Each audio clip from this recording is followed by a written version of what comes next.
కొద్దిగా నెయ్యి వేసుకుని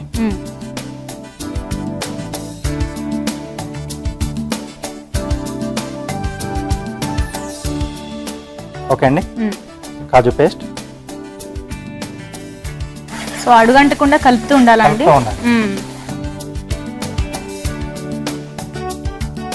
ఓకే అండి, కొంచెం దగ్గర పడుతుంది కదా.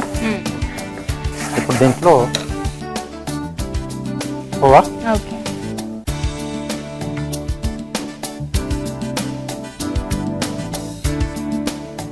సో బాగా దగ్గర అయిపోయింది కదండి మొత్తం పేస్ట్. అలాగే దీంట్లో పంచదార. సో ఇక్కడ స్వీట్ కోవా యూజ్ చేస్తున్నాం కాబట్టి పంచదార కొద్దిగానే వేస్తున్నాం. అవును. యాలకుల పొడి. ఉండలు లేకుండా చూసుకోవాలండి. అవునండి, అంటే మళ్ళీ మధ్యలో మనం స్టఫ్ చేసి ఒత్తేసుకుంటాం కదా బొబ్బట్లో. ఓకే అండి. సో ఇది స్టవ్ ఆపేసేసి కాస్త చల్లారితే ఇది గట్టిగా వచ్చేస్తుంది. ఓకే, మరి ఇది చల్లారేలోగా కార్వింగ్ చేద్దామండి. ఓకే అండి. మరి ఏం చేసి చూపించబోతున్నారు? సంక్రాంతి వస్తుంది కదా. అవును. కైట్స్ ఎగరేస్తూ ఉంటారు. అవును. సో బ్రెడ్ స్లైస్ తో ఒక కైట్ లా తయారు చేస్తున్నాను. ఓకే. బ్రౌన్ బ్రెడ్ తీసుకున్నాను. దీనిపైన చీజ్ అండి, చీజ్ స్లైస్ వేస్తున్నాను. ఓకే, దీనిపైన కొద్దిగా బటర్ అప్లై చేస్తున్నాను. ఓకే, జస్ట్ ఒక సన్న లేయర్. వీటిపైన డిఫరెంట్ కలర్స్ లో ఉండేట్టుగా చూస్తున్నాను కైట్. సో వెజిటేబుల్స్ చాప్ చేసేస్తున్నాను. సో కొంచెం అతుక్కోవాలి, సో అందుకోసం బటర్ అప్లై చేస్తున్నాం. ఓకే, స్టిక్కీగా ఉండడం కోసం. ఎస్ అండి. ఓకే, సో ముందుగా పార్ట్ చేసేసుకుని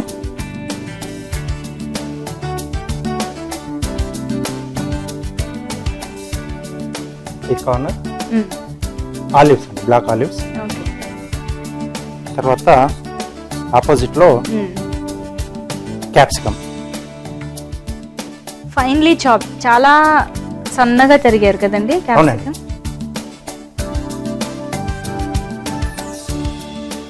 ఇది ఎగిరిపోకుండా కాస్త జాగ్రత్తగా మీరు పట్టేసుకుంటారు. ఓకే అండి, ష్యూర్.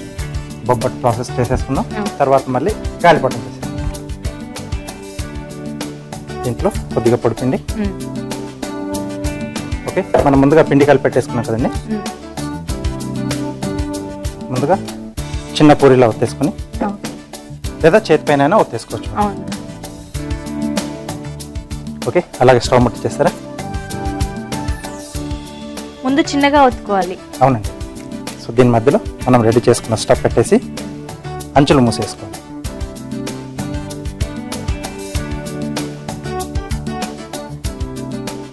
సో దీన్ని తిరిగి మళ్ళీ బొబ్బట్లా ఒత్తేసుకోవాలి.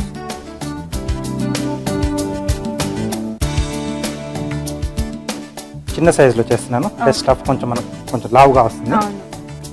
ఎక్కువ టేస్ట్ కూడా అనిపిస్తుంది. అవునండి. ఓకే, ఓకే, రెండు వైపులా కాల్ చేసుకోండి. ఓకే, ఇప్పుడు దీని మీద కూడా నెయ్యి వేసుకోవాలా? తిరిగేసి.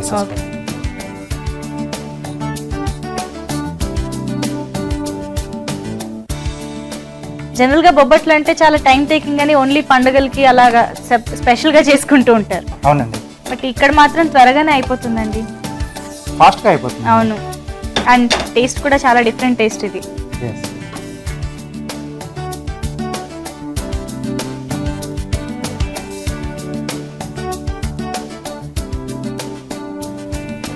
ఓకే అండి. ఓకే, మరి బొబ్బట్టు కాలేలోగా కార్వింగ్ చేసేసుకుందామా? కంప్లీట్ చేసేద్దాము. ఓకే అండి. సో పై లేయర్ రెండు అయిపోయాయి. సో డౌన్ ఇటువైపు టమాటోస్ వేస్తున్నాను. ఓకే,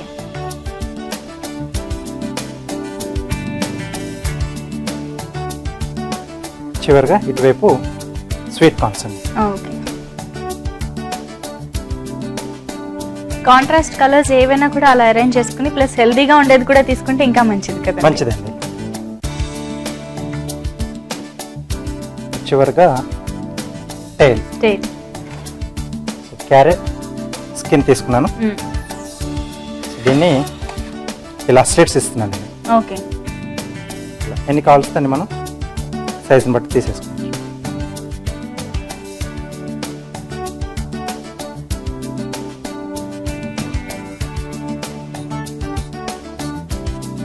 కైట్ రెడీ, అలాగే బొబ్బట్టు కూడా రెడీ.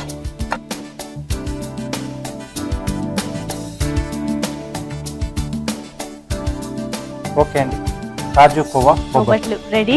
అండ్ కైట్ కూడా చాలా కలర్ఫుల్ గా ఉందండి. ఇది ఇంట్లో తయారు చేసుకుంటే ఇందాక రాజుగారు అన్నట్టు ఇది తినే ఐటమ్ కూడా, తినదగ్గ ఐటమ్ కూడా. సో అట్రాక్టివ్ గా ఉంటుంది, పిల్లలు అయితే ఈజీగా తినేస్తారు కూడా. ఇలా డెఫినెట్ గా ట్రై చేసుకోండి. అండ్ పైన వేసినవి మన ఇష్టం వచ్చినవి కూడా వేసుకోవచ్చు కాంట్రాస్ట్ కలర్స్ లో. సో అలాగే కాజు కోవా బొబ్బట్లు కూడా వేడివేడిగా రెడీ అయిపోయాయి. మరి తయారు చేసుకునే విధానం ఏంటో మరొకసారి చూసేయండి. కాజు కోవా బొబ్బట్లు తయారు చేసుకునే విధానం: ముందుగా ఒక బౌల్లో మైదా, కొద్దిగా ఉప్పు వేసి తగినన్ని నీళ్లు పోసి చపాతీల పిండిలా కలిపి ఉంచాలి. తర్వాత ఒక పాన్ లో నెయ్యి వేసి జీడిపప్పు పేస్ట్ వేసి కొంచెం వేగాక కోవా, పంచదార, యాలకుల పొడి వేసి దగ్గర పడే వరకు వేయించాలి. ఆ తర్వాత స్టవ్ ఆపి దీన్ని చల్లారనివ్వాలి. ముందుగా కలిపి ఉంచుకున్న మైదా పిండిని కొంచెం కొంచెంగా తీసుకుని చేత్తో ఒత్తి జీడిపప్పు మిశ్రమం మధ్యలో ఉంచి తిరిగి ఉండలుగా చుట్టాలి. వీటిని బొబ్బట్లు లాగా ఒత్తుకుని పెనంపై వేసి నేతితో రెండు వైపులా కాల్చుకోవాలి. అంతే, కాజు కోవా బొబ్బట్లు రెడీ.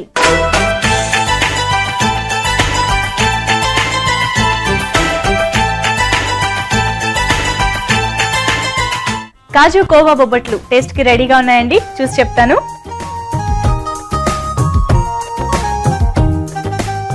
రాజుగారు మీరు కూడా టేస్ట్ చేయండి.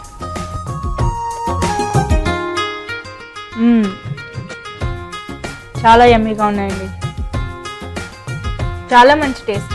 కాజు, నెయ్యి, కోవా అన్నీ తెలుస్తున్నాయి. అండ్ అంటే మనం జనరల్ గా చేసుకునే బొబ్బట్లకి దీనికి చాలా డిఫరెన్స్ ఉంది నిజంగానే. ఇది ఇంకా టేస్ట్ పరంగా ఇది చాలా ఇంకొక వెరైటీ ఆఫ్ స్వీట్ లాగే అనిపిస్తుంది. చాలా బాగున్నాయండి, డెఫినెట్ గా ట్రై చేయండి. ఇప్పుడు మీకోసం చిట్కా. పెదవులు పొడారిపోతూ ఉంటే కొద్దిగా గ్లిజరిన్ లో అలోవెరా జెల్ కలిపి పెదాలకి అప్లై చేస్తూ ఉండండి. ఇలా తరచూ చేస్తూ ఉంటే సమస్య దూరం అవుతుంది. మన నెక్స్ట్ సెగ్మెంట్ ఊరించే వంట చూడబోయే ముందుగా ఎంటీఆర్ మసాలా అభిరుచిలో చిన్న break. Welcome back to MTR masala అభిరుచి. మరి ఈ రోజు ఊరించే వంటలో ఎవరెవరు ఎలాంటి వంటలు చేయబోతున్నారో చూద్దామా?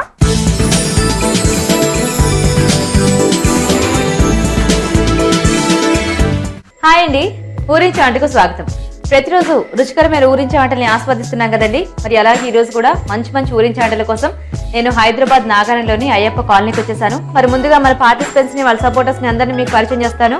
హాయ్ హాయ్, నేను మన పార్టిసిపెంట్ శిరీష అండి. శిరీష ఎవరు వచ్చారు నీకు సపోర్టర్ గా? మా సిస్టర్. Okay, hi. ఈ పేరు మౌనిక. ఒకసారి పెద్దగా హాయ్ చెప్పు. Okay, very good. హాయ్ అండి. హాయ్ అండి. ఇప్పుడు మన ఇంకో పార్టిసిపెంట్ శ్రీ గౌరీ గారు. గౌరీ గారు ఎవరు వచ్చారు మీకు సపోర్టర్ గా? పద్మ గారు అండి. హాయ్ పద్మ గారు. ఓకే, ఒకసారి గట్టిగా వాళ్ళకు కూడా చెప్పండి. Hi TV. Very good.